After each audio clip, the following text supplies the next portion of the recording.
Bonjour à tous, j'espère que vous allez bien. On se trouve pour le 57e épisode des créatures de Skull Island de 2005. Aujourd'hui, je vais vous parler des Deplectors. Et donc, commençons.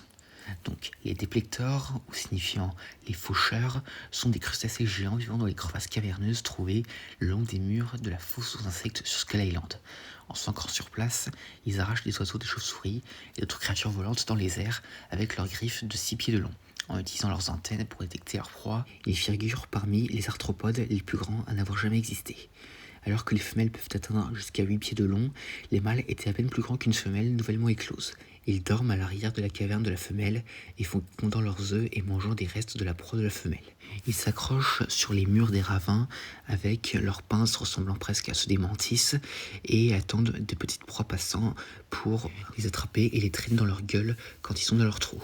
Donc les longues antennes sont sensibles aux vibrations de l'air, ce qui leur permet de localiser leur proie malgré le manque d'yeux, car ce sont des créatures aveugles. Donc les proies les plus courantes sont les Vulturosaurus qui volent en groupe épais à travers les gouffres la nuit et chassent les papillons de nuit. Les chasseurs se retrouvent alors comme des proies, arrachées de l'air par des pinces à bascule des Deplectors dans les parois du canyon. Bien qu'un seul crabe prenne jusqu'à une douzaine de petits dinosaures volants, ils font à peine une bosse dans le vaste nombre des Vulturosaurus. Lors de la fente, les Deplectors utilisent tout leur poids, s'appuyant sur des excrétions élastiques de leur abdomen pour les attacher au rocher, empêchant une chute.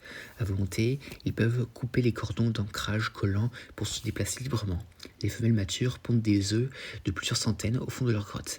Les minuscules jeunes blancs éclosent et se dispersent dans le gouffre en masse. De toutes les espèces vivant sur l'île, les Deplectors présentent le dimorphisme sexuel le plus extrême, avec des mâles matures, une tache à côté d'une femelle géante. Les carapaces de minuscules larves femelles s'assombrissent et durcissent avec des mues successives à mesure qu'elles grandissent.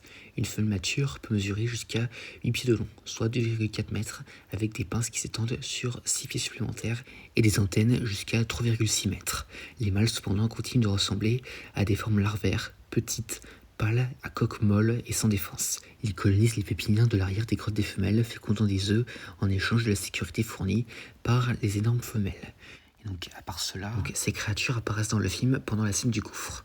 Alors que les arachnides et autres créatures insectoïdes ont attaqué les membres d'équipage, un des hommes a essayé de grimper sur les murs, seulement pour qu'un Deplector le tire avec sa griffe hors d'une grotte et l'attrape avant de le ramener dedans.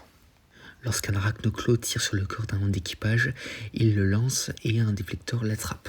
L'un d'eux a même essayé d'attaquer Jimmy, mais il a frappé sa griffe avec son arme.